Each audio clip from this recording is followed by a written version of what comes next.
2016, Blizzard Entertainment published Overwatch for the Sony PlayStation 4, Microsoft Windows, Xbox One, and Nintendo Switch. The premise of the game is that it was an online team-based first-person shooter featuring different types of modes with relation to playing.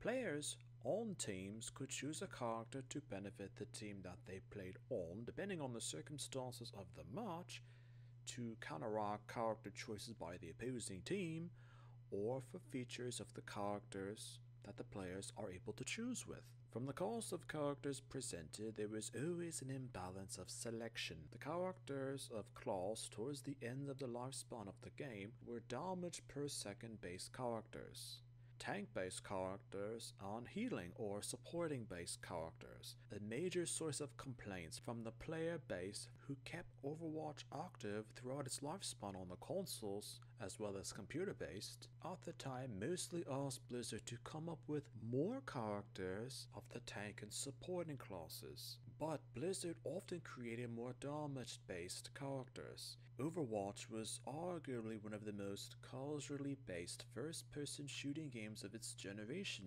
and for most casual players, choosing damage-based characters were their first choice of selection, and in some situations or scenarios, their only choice because of the gaming dynamics had it that tank or supporting characters were far more difficult to use effectively than a damage-based character.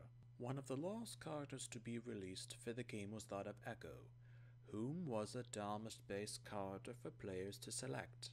Prior to the release of Echo, there were plenty of gamer-based feedback to Blizzard about the lack of tank or supporting characters for selections, as mentioned, and the oversaturation of the damage-based characters for players to choose within a match. It also didn't help players with the fact that towards the end of the lifespan of Overwatch, Blizzard was arguably running out of ideas to implement into the game. Online discussions had it that Echo wasn't really that of a new character, just reused aspects of other characters with slight changes to these details. Echo's basic attack was similar to Genji's Shuriken.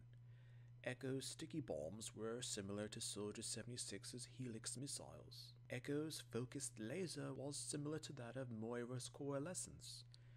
Echo's flight and dodge features were similar to that of Pharah's own aspects of flight, or even Mercy's floating abilities. Also, the facts discussed online that once the character was firmly used by the gaming population, Echo was somewhat easy to counter in the terms of situations that players found themselves in playing with the character or playing against the character. The player base thought that the character was a waste of effort, with the fact that there were far more damage-based characters than tank or supporting characters. The player base wanted more tank characters or supporting characters, and Echo, towards the end of Overwatch, as another damage-based character, did not answer the pleas or demands of the player base.